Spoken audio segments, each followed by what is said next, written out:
Nous vous savons nombreux à suivre le journal de la ville, mesdames et messieurs. Voici le sommaire. Une dizaine de morts, des personnes calcinées et plusieurs dégâts matériels enregistrés ce mardi 8 août 2023 suite à l'explosion d'un camion-citerne en provenance du Congo central qui a fini sa course au rond-point Gaba, entrée Rigini.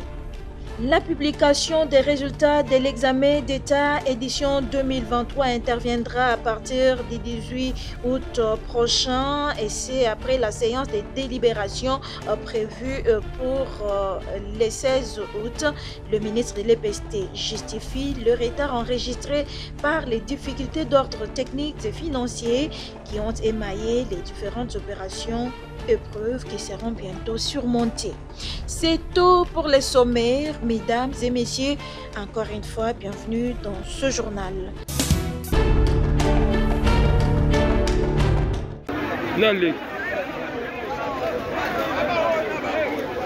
Une dizaine de morts et plusieurs dégâts matériels enregistrés ce mardi 8 août 2023 vers 3 h du matin suite à l'explosion d'un camion-citerne en provenance du Congo central qui a fini sa course dans des câbles électriques à l'entrée Rigini sur l'avenue Virunga au rond-point Gaba.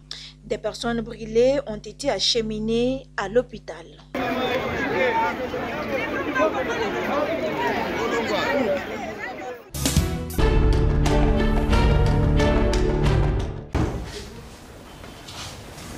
La ministre d'État, ministre de la Justice et garde de Sceaux, Rose Mutombo Kiese, s'est entretenue ce mardi 8 août 2023 avec Jeanne-France Connor, sous-secrétaire général défenseur des droits des victimes pour les Nations Unies. Elle travaillera avec les institutions gouvernementales, la société civile, les organisations nationales et de défense des droits de l'homme afin de créer des réseaux de soutien et de veiller à la pleine application des législations locales, notamment l'aide aux victimes. Je suis ici, j'ai un mandat spécifique qui consiste à défendre le droit des victimes d'exploitation sexuelle par le personnel des Nations Unies. Donc, mon rôle est de travailler avec le ministre de la Justice. Essentiellement de servir de champion pour les victimes. Et pourquoi je voulais voir son Excellence, la ministre d'État, c'est d'avoir une discussion avec elle et d'apporter une prise de conscience de mon mandat, ainsi que de demander son appui, son accompagnement au fur et à mesure que nous évoluons dans la recherche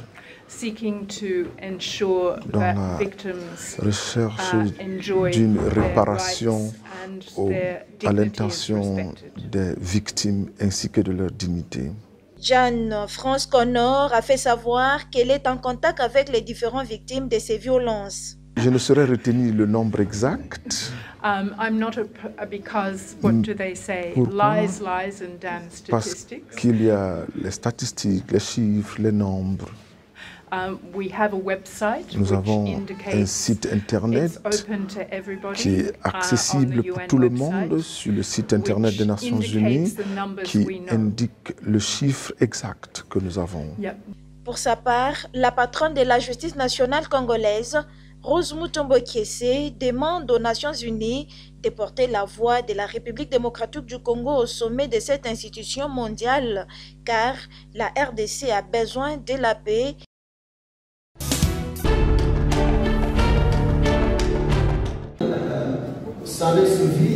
Durant 3 jours, soit du 2 au 4 août 2023, les participants aux assises de la revue annuelle de performance pour la province éducationnelle de Kinshasa-Tchangou se sont réunis sous le thème « Améliorer la qualité de l'enseignement par la bonne gouvernance et la redevabilité ». Ces travaux, organisés à la veille de la rentrée scolaire, comme le veut la tradition, ont débouché à plusieurs recommandations, parmi lesquelles la fermeture et l'amélioration des conditions de viabilité de certaines écoles de cette province, ainsi que l'imprégnation et l'appropriation de la gratuité de l'enseignement par les acteurs et animateurs de ce sous-secteur. Pour la province éducationnelle de Tchangou, vous avez suivi vous-même qu'il y a eu une longue liste de recommandations en rapport avec la réalité de notre province, que ce soit dans le domaine de la lutte contre les antivaleurs, dans le domaine de l'amélioration de l'accès, dans le domaine de la qualité, eux-mêmes dans le domaine de gouvernance. Il y a des écoles qui ont été proposées comme pour la fermeture. Il y en a qu'on a demandé pour l'amélioration des conditions de ces écoles-là. Il y en a qu'on a demandé pour l'équipement en banc. Ensuite, au niveau de chaque animateur, de s'imprégner de la gratuité et que la lutte contre les antivaleurs demeure un champ de bataille pour nous tous. Par ailleurs, partant des 3 axes du plan intérimaire de l'éducation, les participants à ces assises ont cogité et se sont longuement apaisantis sur la problématique de l'amélioration de la qualité de l'enseignement à travers notamment la formation et la mise à niveau des enseignants. Nous avons 3 axes. Vous avez l'accès, la rétention des élèves, des apprenants à l'école. Vous avez le 2e axe, la qualité de l'enseignement. Pour qu'il y ait qualité de l'enseignement, il y a beaucoup plus de choses à refaire.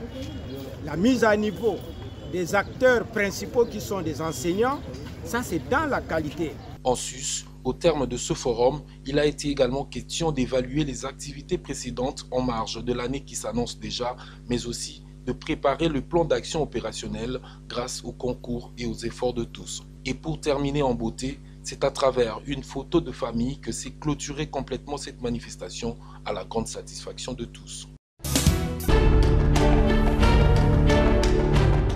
Congrès ordinaire du ministère de laïcs protestants Milapro débuté.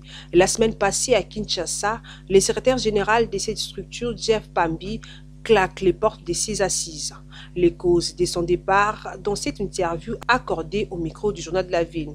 Vous savez, le Milapro est en train de faire du chemin. Et le congrès a été convoqué par qui de droit. Mais nous nous sommes rendus compte en venant dans la salle qu'il y avait en parallèle une autre organisation qui en fait prenait le dessus, le devant. Et dans la matérialisation même du congrès, il y a beaucoup d'irrégularités.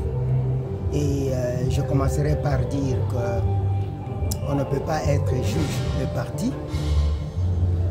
On a placé un modérateur qui a un parti pris et les membres qui font partie du congrès, les congressistes donc, ne sont pas régulièrement identifiés, de demander à ce que les règles soient respectées, notamment les textes qui nous régissent, et nous référant au discours d'ouverture du président national de l'Église du Christ, qui nous a demandé de faire les travaux dans le respect de nos textes qui nous régissent, mais il s'est fait que dans le fait, ce n'est pas ce qui s'est fait.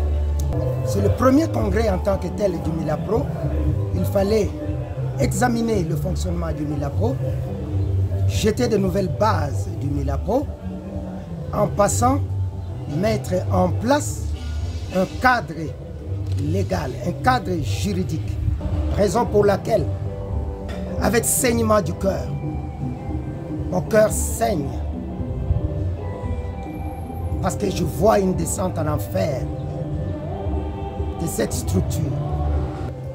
Du président sortant du Milapro, en complicité avec l'équipe qu'il a mise en place, sans respecter les normes requises selon les statuts du Milapro, statut dont le modérateur s'est arrangé pour récuser. Et nous disons que si le texte qui a permis la convocation de ce congrès est récusé par l'Assemblée, ça veut dire qu'on récuse l'Assemblée.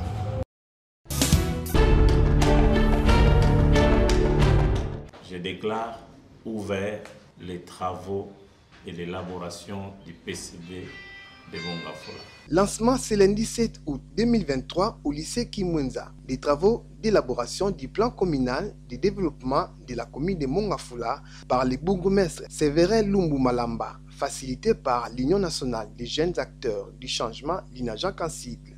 Cette formation dispensée par l'INAJAC réunit les chefs des quartiers, les confessions religieuses, les notables, les chefs coutumiers et les chefs des services communaux dans le but de faire développer cette commune.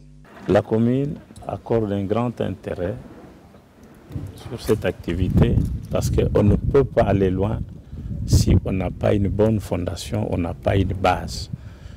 C'est pourquoi aujourd'hui, la jeunesse de la commune de Mongafula, les chefs de quartier, les chefs de services et nous, autorités municipales, nous nous mettons ensemble pour produire une Bible du développement. Et cette Bible sera là pendant que nous sommes là et après nous pour que la commune puisse aller loin. On ne peut pas parler de développement théoriquement. Ce sont des idées qui construisent le monde. Lorsque vous avez de bonnes idées, vous avez la force. Dans la salle, les participants ont montré leur volonté et engagement à travers le travail en groupe initié par les facilitateurs. Alors, jusque-là, nous sommes en train d'évoquer les problèmes, disons ce qui va et ce qui ne va pas pour que nous puissions apporter des solutions après. Nous sommes fiers des belles initiatives comme ça, il faut qu'il en ait tout le temps. En tout cas, des séminaires, ça fait longtemps. Depuis qu'on est là, on n'a pas encore eu un séminaire qui parle des problèmes des fonds comme ça. Ici, nous nous préparons pour rédiger le plan communal de développement. C'est-à-dire, nous allons élaborer un programme où l'autorité va s'imprégner et va exécuter. Et ce document aussi peut séduire certains partenaires par rapport à notre commune. C'est un bon document. On a pris tous les chefs de quartier et leurs adjoints, nous avons pris certains services, nous avons pris aussi la société civile. L'INAJAC Congo, représenté par son président Jocelyn Lingissa, a, à travers sa méthodologie de l'ABCD, continué à travailler avec les communautés locales. Biso tozali lisanga ya bilenge oyo babengi na lopoto UNAJAC to travaillaka na ba communauté locale ndenge balobi na lopoto donc ba lisanga oyo ya mike eza na ba quartier na ba commune nde tosangani na oyo esika après ko sala mosala bambula ebele na commune ya Mongafula poto ya kokanisa ya kobimisa buku moko oyo kozala lokola Bible ya commune ya Mongafula na ba projet nyonso na kati. Formation oyo etali mingi bana ya Mongafula nyonso mais toko kozwa bato nyonso te donc tozwi ba couche ya bana Mongafula po représentation na mokanda on ezala ya bato nyonso mais ezala kaka ya bourgmestre te. Après formation eloko toyo kozela sikoyo ezali ba descente ta ba descente sur terrain toko kitana 29 quartiers ya Mongafula po tosala oyo babengi diagnostic communautaire participatif moto nyonso il faut aloba. Notons que ces travaux de formation prendront 3 jours, soit du 7 au 9 août 2023.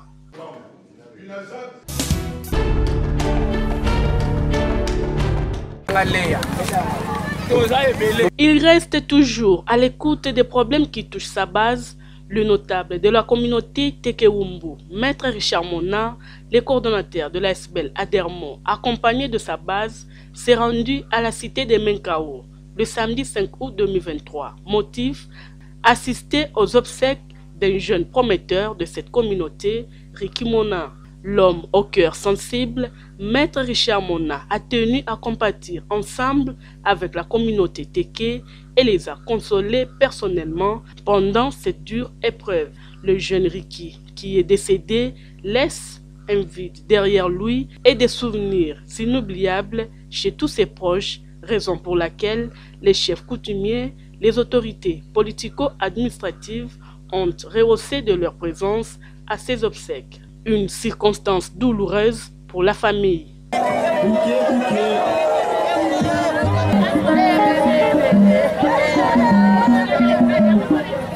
Compatissant à leur malheur, le notable de la communauté Tekewumbu, Maître Richard Mona, rend un dernier hommage à l'illustre disparu en déposant en toute humilité sa gerbe de fleurs. Pour Maître Richard, le défunt laisse un grand vide, mais la famille doit rester unie. Nous sommes ici dans la grande cité de Menkao, comme je le disais tantôt là. Et ce n'est pas une invitation, comme je le dirais, mais c'était une circonstance douloureuse, qui n'est rien autre que le décès de mon frère Monariki. Un petit frère très talentueux, un petit frère respectueux, un petit frère qui sait respecter les grands. Et face à toutes ces qualités, je me suis dit, comme je le sais le dire, étant notable de la grande communauté, et ici à Menkao, je m'étais décidé de participer à ces obsèques. Membre de la famille, comme je l'ai dit à Lingala, que la mort de Riki ne vous sépare pas. Il y a une disposition biblique qui dit c'est Dieu qui donne et que c'est Dieu qui retire. Mais c'est à cette évidence, face à cette réalité, nous ne pouvons rien voir. J'insiste, la famille, que la mort de Riki Mona, qui est mon homonyme, ne vous divise pas. Toute la population de la cité de Menkao a pleuré le jeune Riki Mona au rythme de la musique ancestrale Teke.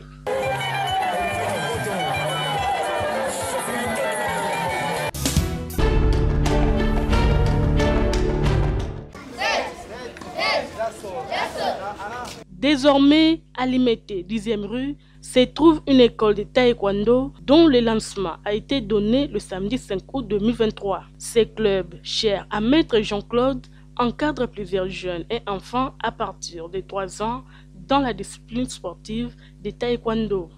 Cette cérémonie, qui s'est déroulée en présence des parents, des partenaires ainsi que des athlètes, a débuté par les échauffements des athlètes et la pratique des leçons déjà apprises. C'est bon?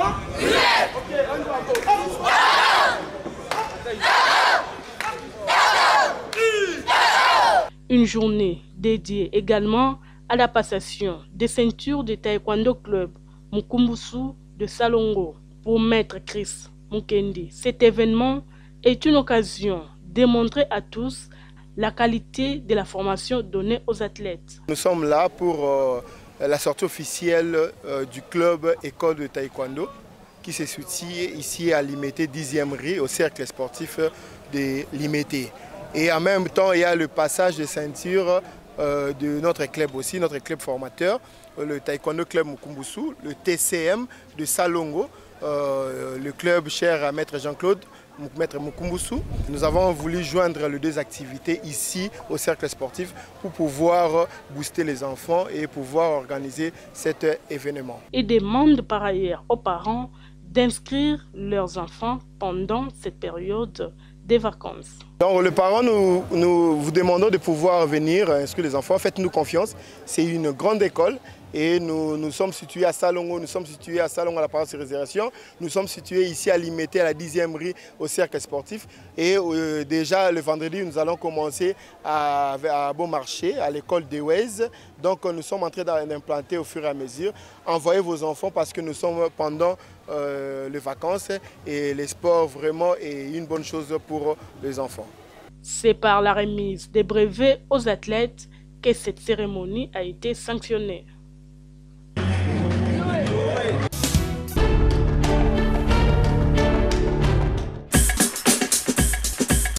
Nous sommes arrivés à la fin de ce journal de la ville. Mesdames et messieurs, merci de l'avoir suivi. Le prochain rendez-vous est fixé pour ce mercredi et d'ici là.